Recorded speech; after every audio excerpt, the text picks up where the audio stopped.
प्रिय विद्यार्थियों, आज हम कक्षा 5 की अंग्रेजी विषय की वर्कबुक से वर्कशीट नंबर 15 को सोल्व करेंगे। तो आइए देखते हैं इस वर्कशीट में किस प्रकार के प्रश्न पूछे गए हैं।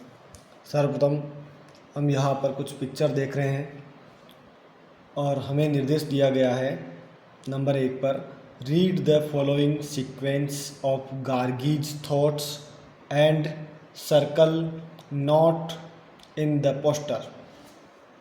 Read the following sequence of Gargis thoughts.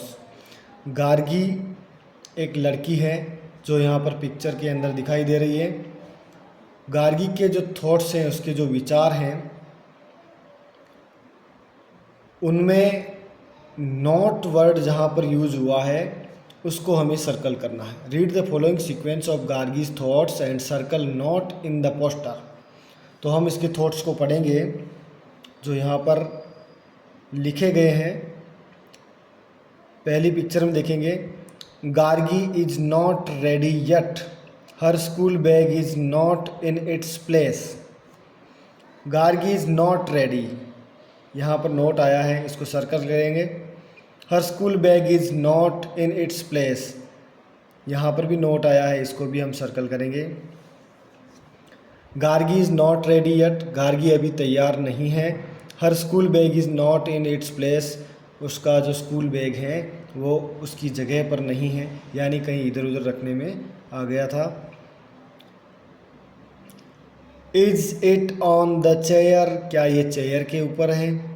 No it is not on the chair, नहीं ये चेयर के ऊपर नहीं है। यहाँ पर भी नोट का प्रयोग हुआ है, नोट को सर्कल करेंगे। नेक्स्ट सीक्वेंस के साथ नेक्स्ट पिक्चर में हम देखेंगे, is it near the window, क्या ये विंडो के पास है? No it is not near the window, यहाँ पर भी नोट का प्रयोग हुआ है, नहीं यह विंडो के पास, खिड़की के पास नहीं है। It is between the two pillows, क्या ये दो तकियों के बीच है? No it is not between the two pillows, यहाँ पर भी नोट का प्रयोग हुआ है, नोट को सर्कल करना है। जैसा कि हमें यहाँ पर निर्देश में बताया है कि सर्कल नोट, नोट जो वर्ड जहाँ पर आ रहा है वहाँ हमें सर्कल करना है। Is it above the shelf, क्या ये सेल्फ के ऊपर है? No it is not above the shelf, नहीं ये सेल्फ के ऊपर नहीं है। तो नोट यहाँ पर भी आया है, इसको हम सर्कल कर देंगे। Is it under the sofa, क्या ये सोफ़ा के नीचे है? No it is not under the sofa, नहीं ये सोफ़ा के नीचे नहीं है। यहाँ पर जो नोट आया है इसको भी हम सर्कल करेंगे। नेक्स्ट पिक्चर में लिखा है, it is behind the curtain. Is it behind the curtain, क्या ये कर्टेन के पीछे है? क्या ये पर्दे के पीछे है? No it is not behind the curtain, नहीं यह कर्टेन के पीछे नहीं है। यहाँ पर नोट आया है, इसको हम सर्कल करेंगे। Is it in front of the cup board, क्या ये कप बोर्ड के सामने रखा हुआ है? Yes it is in front of the cup board, हाँ ये कप बोर्ड के सामने है। Gargi found her bag, Gargi को उसका बैग मिल गया। नाउ शी इज़ रेडी, अब वह तैयार है। इस प्रकार से हमने जो निर्देश पढ़ा था कि read the following sequence of Gargis thoughts and circle note in the poster. Gargi के थॉट्स को पढ़िए और नोट शब्द जहाँ पर भी आ रहा है इस वर्ड को सर्कल कीजिए। तो इस काम को हमने पूरा किया है। इसके बाद नेक्स्ट आगे बढ़ते हैं और निर्देशों को पढ़ते हैं।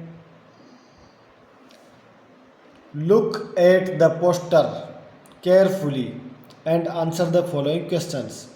पोस्टर को सावधानी से देखिए और प्रश्नों के उत्तर दीजिए।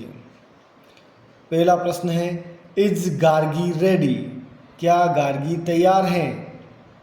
तो अगर अंतिम पिक्चर जो है, लास्ट पिक्चर जो है, इसको हम अगर देखें तो गार्गी को बैग मिल गया था और उसके बाद गार्गी तैयार हो गई थी। Gargi found her bag, now she is ready. तो हम इसमें पूरा सेंटेंस लिख सकते हैं, हम चाहे तो लिख सकते हैं यस गार्गी इज़ रेडी, और हम चाहे तो पूरा ये भी लिख सकते हैं Gargi found her bag now she is ready.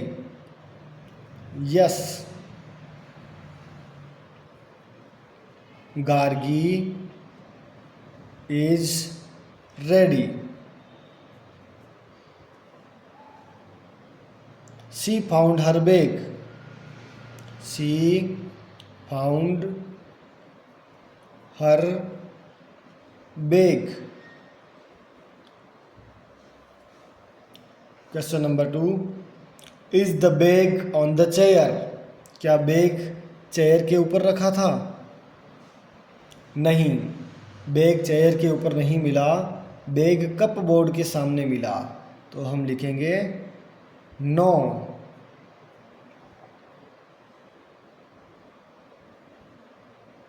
जैसा कि यहाँ पर चेयर के बारे में भी पूछा है, क्या ये चेयर के सामने है? Is it on the chair, क्या चेयर के ऊपर है? No it is not on the chair, है ना। No it is not on the chair, नहीं ये चेयर पर नहीं है। Is the bag between the two pillows, क्या बैग दो तकियों के बीच में है? इस पिक्चर में हमने देखा कि यहाँ पर जब ये सर्च कर रही थी तो यहाँ पर इसने पाया कि तकियों के बीच में बैग नहीं था। No it is not between the two pillows, no it is not between the two pillows.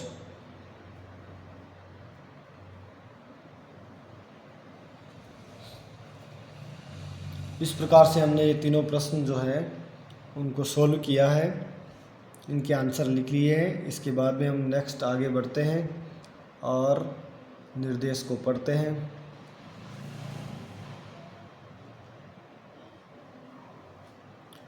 Rewrite each of the following sentences using not. Rewrite पुनः लिखने, पुनः लिखे each of the following sentences, प्रत्येक sentence को पुनः लिखना है using not, not का प्रयोग करते हुए। प्रत्येक वाक्य में, प्रत्येक सेंटेंस में नॉट का प्रयोग करते हुए पुनः लिखना। एक एग्जाम्पल हमें यहाँ पर दिया गया है, is the bag is on the chair, the bag is on the chair, the bag is not on the chair. यहाँ पर हेल्पिंग वर्ब के तुरंत बाद नॉट का प्रयोग किया। ठीक उसी प्रकार से हम बाकी के जो सेंटेंसेज हैं उनमें नॉट का प्रयोग करते हुए नए वाक्य बनाएंगे। The bag is between the pillows, तो हम लिखेंगे the bag is not between the pillows. Helping verb के तुरंत बाद में हमने यहाँ पर नोट का प्रयोग किया है। उसी प्रकार से नेक्स्ट सेंटेंसेज, हमारे पास दो सेंटेंसेज और बचे हुए हैं। Sentence number 3, the bag is next to the door. Not का प्रयोग करना है, the bag is, the bag is helping verb, इसके बाद में नोट का प्रयोग करेंगे, not next to the door. Helping verb के बाद यहाँ नॉट ऐड करने के बाद बाकी का बचा हुआ सेंटेंसेस, बाकी के वर्ड्स एज इट इज़ हम लिख लेंगे। ठीक ऐसे ही यहाँ पर भी हमने हेल्पिंग वर्ब के तुरंत बाद नॉट का प्रयोग किया और बचा हुआ सेंटेंस पूरा वैसे का वैसा ही हमने लिख लिया है। ठीक वैसे ही नंबर 4 में Gargi is ready, Gargi is not ready, full stop. यहाँ पर भी हमने गार्गी इज रेडी जो लिखा हुआ है यहाँ हेल्पिंग वर्ब के तुरंत बाद